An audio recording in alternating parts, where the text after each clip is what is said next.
good YouTube? Your boy 21 here, bringing you my top 5 picks for of the side deck for upcoming format. Starting off, my number 1 pick for the upcoming format, the side deck, and any format is Fossil Dino.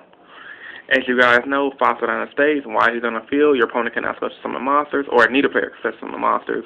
And when he flips summon, destroy all special summon monsters on the field.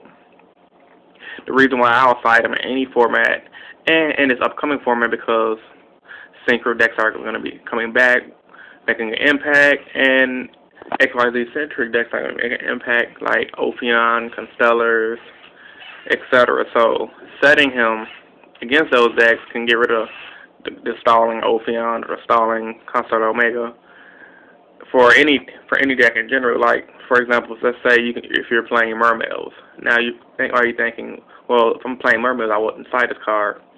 Well, I disagree, because even if you're playing Mermails, game 1, you're going to be going through your Mermail girl who, when she's sent to the graveyard, bring out a guy from the deck. That's going to be your only main thing you set. So game 2, if you set the Fossil Dino, they're going to think it's the Mermail girl. They're going to try to set up for, maybe try to even spam the field and attack, getting ready to fight a Megalo, and then you flip the Dino and you can kill their field. So Fossil Dino is a really good card, and I think it should be a staple on side decks in general. Next up, Maxi. Now I know I saw some people at locals just getting rid of their Maxis. I don't understand why. Maxi is still an amazing card. Upcoming format, synchro decks are gonna be big. People are talking about building a Dragon synchro deck, and I actually seen Jeff Jones build that deck. It's really good. And this was all post the Baby Dragon stuff, so Dragons ain't really going nowhere. And I think with Maxi in the format, it's just going to shut that deck down. But the reason why I picked Maxi in the side deck, mainly because going to a regionals, let's say you're going to a regionals tomorrow, and you're going to probably play against Boojins around on, because that's what's hot right now. Constellars, Evil Swarm, everyone's playing what they think is going to be hot. You may even play against Macro Rabbit. So Maxi won't be good main deck, but definitely be good side deck. So just keep it in your side, people. Trust me on that one.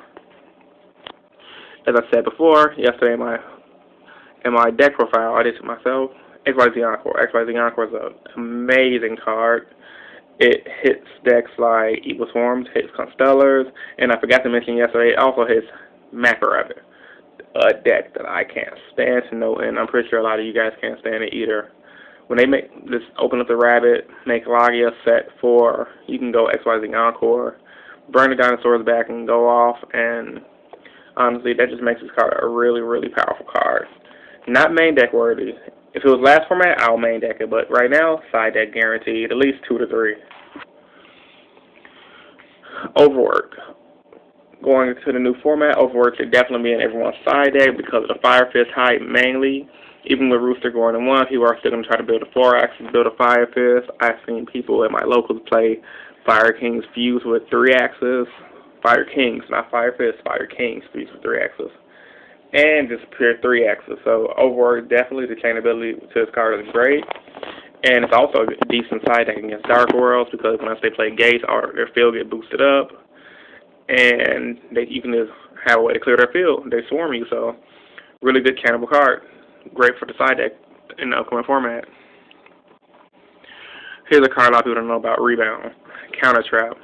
What Rebound basically says, when your opponent activates a spell, trap, or monster card that will bounce a card from the field to the hand, you negate that card effect, and you can either send a card from your opponent's hand to the graveyard, or you send a card from the field to the graveyard. And also, the card has a second effect. When this said card is destroyed by an opponent's card effect, you draw a card. Powerful card, in my opinion. It just hasn't had time to shine. Reason being, right now, going to the new format, a lot of people are going to play Constellars. Madoche is a deck. The Alexander Thomas guy has top nationals with it, so I can see a lot of people trying to take his build to a regionals or a locals and continue topping with it. Hey, you might play at his locals that watch my videos. You can just side deck Rebound against them. And it won't be the end-all, be-all, but it'll really mess some stuff up, because if you negate that, I can't think of the Doche XYZ monster's name right now, but if you negate her effect, send a card from his hand to the graveyard, or opponent's hand to the graveyard, that can really mess him up for a turn and really stun him. And also, if you can say you set your rebound and you set mirror force or whatever, they heavy storm, you still draw a card. So rebound, I feel like, is one of those sleeper cards of the format that someone's gonna side deck and do good with. So that's why I want to put it in this video, that for you guys to understand the powerfulness of a rebound. I say side deck at least 2 to 3. Well, guys, your boy 21. This is my side deck discussion video. Rate, comment, subscribe. Once again, these are my top 5 side deck picks of the format. Your boy 21. I'm out. Rate, comment, subscribe.